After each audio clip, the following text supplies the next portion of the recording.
Ashamaa harka fuunee dhaggeeffattootaaf kabajamtoota koo akkam jirtu nagaa keessanii nagaa kootii waaqayyoon haa galatuumu nagaa kootti aansuudhaan kun har'ammoo viidiyoo gabaabduu tokko qabadhee isinii dhufee jira hanga xumura viidiyoo kootiitti na wajjin turaan affeerraa kootii warreen haaraa taatan seenaatii sabiskiraayib godhaa maatii nuuf ta'a warreen immoo maatii nuuf taatan guddaa galatoomaa galanni keessan guddaadha nuuf jiraadha.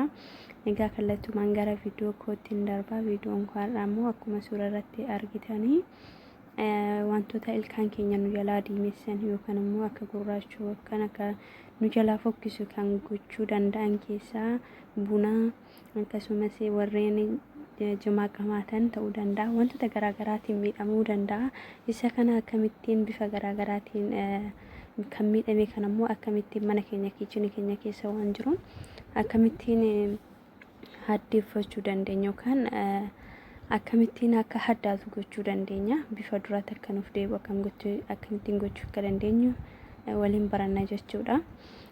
Jalqaba irratti kan nu barbaachisu akkuma gubbaa irratti argitan zanjabila achi booddee immoo soogiddaadha.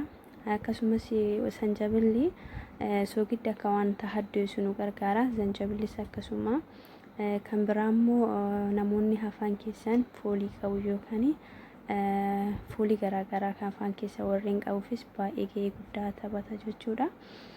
Isaafis ni gargaara akkasumas kana qofa otoo hin taatiin ilkaan keenya yoo nu dhukkubillee akka nu fooyyessu yookaan immoo nu gargaara jechuudha.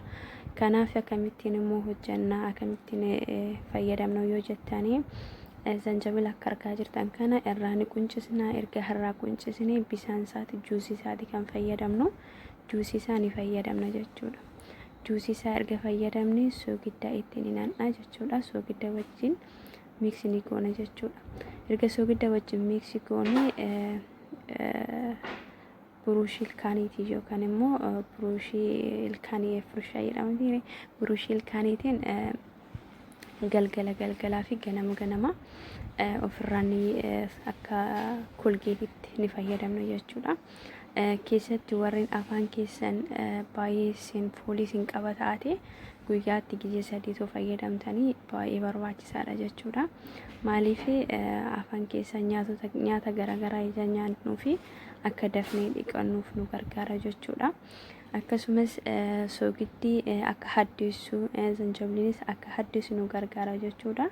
Namoonni wantoota garaagaraa fayyadamnu akkasumallee ilkaan keenya akka dafnee dhiqannu wantoota gurraachan keessaa inni tokkoffaan namoonni jimaa qamaan akkasuma tamboo yookaan immoo sijaaraa warreen xuuxan akkasumallee buna baay'isnee yoo dhugne taate ilkaan keenya nu jalaa gurraachaa waan ta'eef mana keenya keessatti bifa kanaan hojjannee itti fayyadamuu akka dandeenyu abdiin qabaa karraa fayyadamtan abdiin qabaa waan dhaggeeffataniif galatoomaa galanni keessan guddaadha naaf jiraadha.